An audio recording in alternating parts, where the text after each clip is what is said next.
at Harvard said they wanted me to put together some people to attend seminars of his, and I did that, and we learned a lot. I met people at Harvard that I had never known, even been on the faculty for 50 years, men and women. Vicky Ward, let me just come back to Vicky Ward quickly. You've been waiting patiently, but I mean, a man who apparently boasted to associates that he had compromising material, film footage and others of important individuals.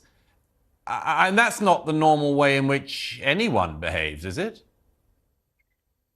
Right, Douglas. So, I mean, one thing we did learn in the papers that came out last night is that, you know, he did, in some of the depositions, ask the women who claimed that they were sent out to men to give them very detailed descriptions of what had happened so that he could use it to blackmail them.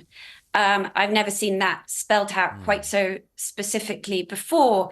And then to your point about, you know, the question, who was Jeffrey Epstein? Here's what we do know that is not speculative. He did know the Crown Prince of Saudi Arabia. He did know Mohammed bin Zayed, the ruler of the United Arab Emirates. He did know very well Ehud Barak, the former prime minister of Israel. That pictures of all of these men. There's a picture of him, I believe, with the Pope.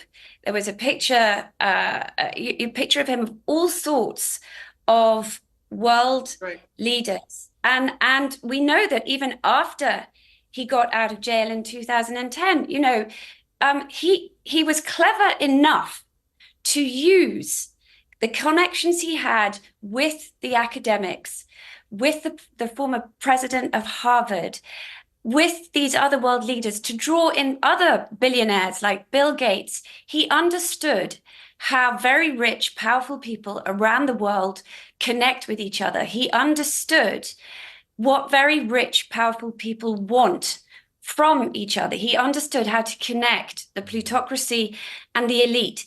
Does that mean he was an asset? I don't, you know, there is speculation, but it is he certainly was a manipulator of the 0.001%. Eric Weinstein, quickly, just coming back to you, if I may, quickly. I think a name that quite a lot of people have been rather surprised to see on this list for perhaps several reasons is the late Professor Stephen Hawking. What on earth are we meant to make of this? Well, I mean, there's two separate things. One is that the state of physics is bizarre in that it's one of the most consequential things you could possibly study.